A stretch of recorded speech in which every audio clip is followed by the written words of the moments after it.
as you can guess, there are many venues of getting help for whatever you're recovering from. Like I mentioned, there's organized groups like AA and Celebrate Recovery. I'm sure there's more. If you look up your specific trauma or specific addiction and look up therapy group in your areas near you, I'm sure there's groups. Counselors love counseling, love good counselors, and I will recognize that there are some that are more experienced, I should say, and there's some that just seem like they're just on it. And there's some others that are coming along. But if you start with a counselor and it's just not clicking, please don't try to make them feel better, and stay with them if it's not helping you or challenging you, because that's not good for them, and it's definitely not good for you. If you tend to be like me, I could see where you might start with a counselor and be like, oh my gosh, I don't want to hurt their feelings, or make them feel bad, like I don't like them, because that is what I have done a few times. I'm still in recovery. But yeah, so counselors, one-on-one, hash it out, really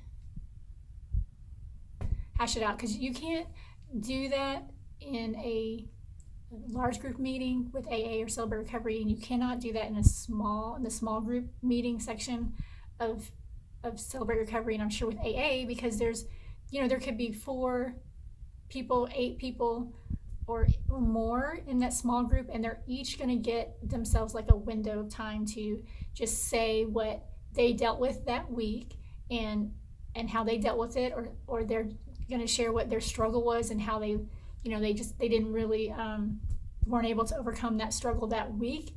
And hopefully, if you're in a good group, you're going to feel non-judged, and you're going to feel encouraged. And then after the meeting, you can hook up, a couple people can hook up, and they can talk more in depth. But that's unlike counseling, because in counseling, it's one-on-one. You get to dive as deep as you want to dive. You get to say whatever you want to say, and you don't have to worry. If you have a good counselor, you don't have to worry about what's coming out of your mouth, how you're saying it. If you're blubbering, if you're cussing, if you're frozen, if you have a good counselor, anything, you can express anything and everything that you need to get out. And you don't have to worry about taking other people's time, or other people being like, oh my gosh, when is she going to be done? So counseling, okay? Group therapy, I feel like a group of some sort is a must. It doesn't have to be like all organized maybe, but a group therapy, a small group therapy, where you're hearing other people's stories and other people's perspectives. For a moment, you get to get I'm supposed to say me, my, I, myself, and not project it on you, what you should be doing. When I am sitting in a therapy group, I get to take my focus off of myself for 5 to 30 minutes, forget about my issues and my stresses, and I get to hear your issues and your stresses, and I get to remind myself that I'm not the only one who's having some problems this week. I'm not the only one who's struggling. I'm not the only one who feels alone, and that's great. I'm not the only one who feels out of place or feels different, and that's great. But it's really good too, just to take the focus off myself and be like, oh yes, there are other human beings on the planet, and they are struggling too. So it's not just, oh, woe is me. Oh, why is the sky gray all the time? It's not, it's like, yes, there you are. I see you. I hear you. You're not alone. I'm not alone. And it's really good to hear your story. And while we're here, this thought just came to my mind. When I and listening to someone else tell their story. I almost needed, like, that's the time to put my brain in compassion neutral mode. Compassion in the sense that I'm trying to put myself in their shoes, and I'm trying to hear what their struggle really is and what they are feeling. And it doesn't matter if I feel like, well, if I was in that situation, I don't think that would really bother me, or I wouldn't handle it that way, or why does it upset you? Not helpful at all, and not good listening. That's not good listening. It's not, when someone else is sharing, it is a time of like utmost respect, and it's a privilege, and that person is putting themselves on the line, and they're learning how to share too. Like I had to learn how to share. I think for the first, have to ask my CR sisters, but I couldn't start talking without crying, accompanying it.